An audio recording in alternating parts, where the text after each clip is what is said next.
Here's a conundrum. Identical twins originate from the same DNA, so how can they turn out so different, even in traits that have a significant genetic component? For instance, why might one twin get heart disease at 55 while her sister runs marathons in perfect health?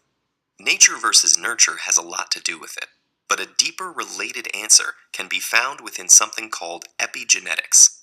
That's the study of how DNA interacts with the multitude of smaller molecules found within cells, which can activate and deactivate genes.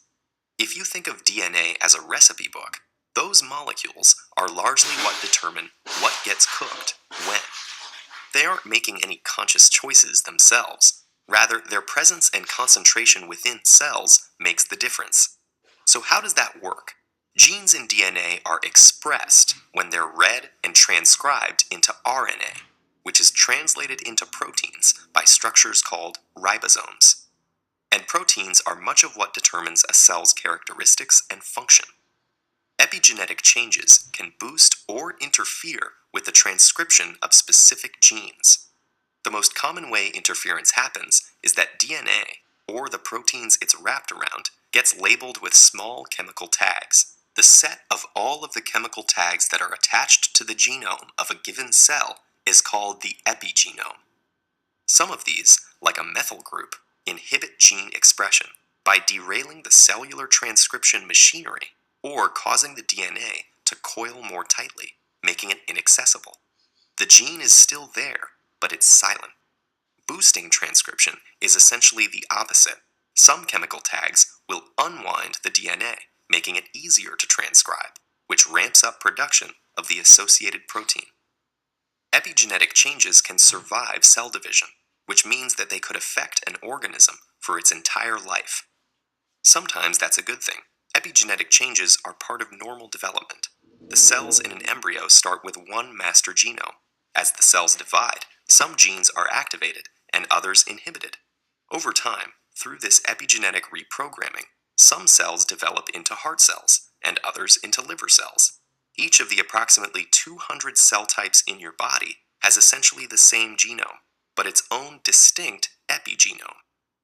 The epigenome also mediates a lifelong dialogue between genes and the environment. The chemical tags that turn genes on and off can be influenced by factors including diet, chemical exposure, and medication. The resulting epigenetic changes can eventually lead to disease if, for example, they turn off a gene that makes a tumor-suppressing protein. Environmentally induced epigenetic changes are part of the reason why genetically identical twins can grow up to have very different lives. As twins get older, their epigenomes diverge, affecting the way they age and their susceptibility to disease. Even social experiences can cause epigenetic changes. In one famous experiment, when mother rats weren't attentive enough to their pups, genes in the babies that help them manage stress were methylated and turned off. And it might not stop with that generation. Most epigenetic marks are erased when egg and sperm cells are formed. But now, researchers think that some of those imprints survive, passing those epigenetic traits on to the next generation. Your mother's or your father's experiences as a child, or choices as adults, could actually shape your own epigenome. But even though epigenetic changes are sticky, they're not necessarily permanent. A balanced lifestyle that includes a healthy diet, exercise, and avoiding exposure to contaminants may, in the long run, create a healthy epigenome. It's an exciting time to be studying this. Scientists are just beginning to understand how epigenetics could explain mechanisms of human development and aging, as well as the origins of cancer, heart disease, mental illness, addiction, and many other conditions. Meanwhile, new genome editing techniques are making it much easier to identify which epigenetic changes really matter for health and disease. Once we understand how our epigenome influences us, we might be able to influence it too.